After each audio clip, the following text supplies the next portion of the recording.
lot of people are facing when they decide to partake in that act. I thought, especially being fraternity men, it was of the utmost importance that I give a brief presentation to you all about what are the real life implications and consequences of making that decision. So what is the actual cost of driving under the influence? This picture is of an individual by the name of Melissa L. Hine. She passed away on October 23rd, 2008 as the result of a driving under the influence incident. So she was a college student at University of Florida, driving home from the library after a study session around 11:30. Her car was overturned by a hit and run around 11:45 p.m. She proceeded to call her parents and emergency responders. While she was on the phone with her mother and father and the responders were on the way, she was struck by a Honda Civic going 45 miles an hour. So her car was upside down and it was struck at 45 miles an hour. She was killed instantly as stated by the responders on the scene. That's what her car looked like. The driver of the Honda Civic that had struck Melissa was a 22-year-old Gainesville resident who was under the influence of marijuana at the time of the crash. He pleaded no contest allegation and was then sentenced to 1 year and 1 day in a Florida State Penitentiary. So most people think that driving under the influence is alcohol, right? The general consensus is you drive drunk, you get pulled over. Driving under the influence can be anything that impairs your physical abilities, from alcohol, marijuana, to cocaine, even prescription drugs. So if you have sleep medication, you decide that you got to go to the store for some reason, and you get pulled over by a cop and that they think that you're doing something wacky, they can then immediately take you to jail, give you a breath test. Obviously, if you're not drinking, then you're not going to blow anything above 0.00, but then they can submit a urine test, which will bring up those prescription drugs. So who does it affect? On an annual basis, almost 11,000 people are killed as a result of driving under the influence. Of those 10,500 fatalities, nearly 1,100 are under the age of 21. How many guys in here are under the age of 21? About 2/3. So that equates to every 40 minutes, someone in the U.S. is killed by a drunk or impaired driver, and that's nearly 30 people a day. And to kind of digress from the actual definition of DUI manslaughter, driving under the influence in general, like I said, is driving under the function of any function impairing substance that is running through your bloodstream. And some common misconceptions: DUIs only happen to those seen as alcoholics. DUIs only happen from drivers that are leaving a bar scene, or I drive better when I'm drunk. Just a few statistics. Costs the United States $132 billion a year for DUIs. And 1 in 100 people will be involved in a DUI-related incident in their life. Pretty staggering statistics, if you ask me. And so lawful personal consequences of your first conviction, you will be fined anywhere from $500 to $1,000. Your jail time can be up to 6 months. A total of 12 points will be added to your license.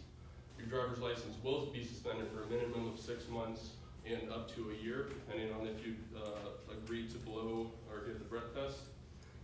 Up to 12 months of probation, lawyer's fees, DUI insurance. So let's just do a quick math here. You got $1,000 for fines. Jail time up to 6 months, lose your job, right? 12 points on your license. To get those points erased from your license, you'll have to hire an attorney, which could cost anywhere from minimum $5,000. Minimum $5,000. Thank you.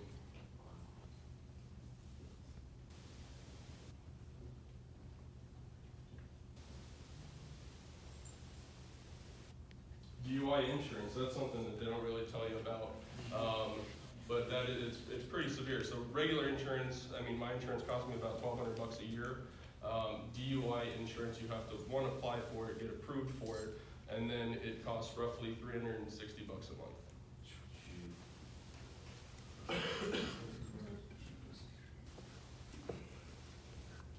That is just to drive your car. Additional consequences, you could get an interlock ignition device for up to 6 months in your car. The installation on that device is about $125. Your monthly fee is about $95. The removal is roughly $150. So for those 6 months, you're looking at about $750. Job loss or community service hours. You know, you think, oh yeah, I'll just go out and do my community service hours. Well, what if you have to take off time from work to go and get those hours completed? Because this is a lawful consequence that you have to complete within that 12-month period. You know, depending on what you make per hour, you can multiply that, and that's your community service requirement. You could just straight up lose your job. You go to your boss and say, hey, I got a DUI, and he's like, well, I don't want people that have DUIs in the office, right? Your license reinstatement, that's another fee that a lot of people don't consider in. Costs roughly $244 after you are approved to get your license back to reinstate it. Where, you know, if you just go to the DMV right now to get a new license, it's $30. In this situation, it's about $250.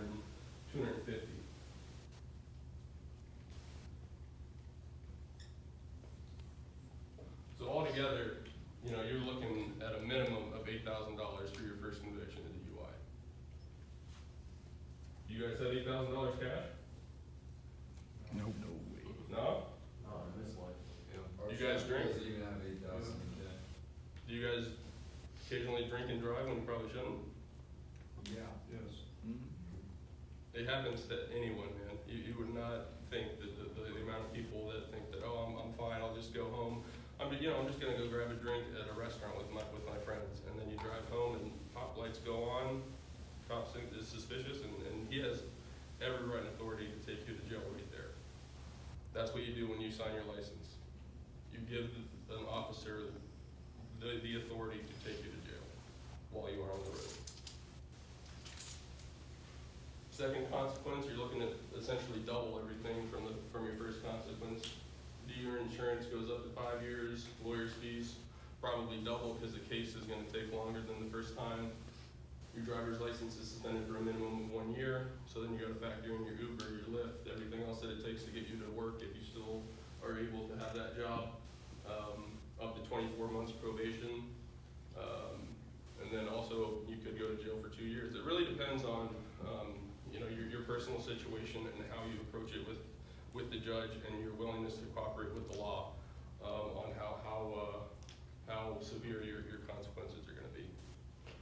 Third year, this is second conviction continued. Again, that interlock device, job loss. Now you're required to go to alcohol education courses at least 24 hours worth. So take into consideration again that job time that you're going to have to leave, and then your license reinstatement. Third conviction, pretty much just scratch out driving for the rest of your life, I would say. The minimum time you're looking at without a license is 5 to 10 years. And even at that point, the loops and jumps you'll have to go through are so severe that it may just not even be worth it to you. And obviously, you know, don't want to beat a dead horse, but there are a lot of ways to avoid being in a situation of driving under the influence with, you know, Uber, Lyft, designated drivers.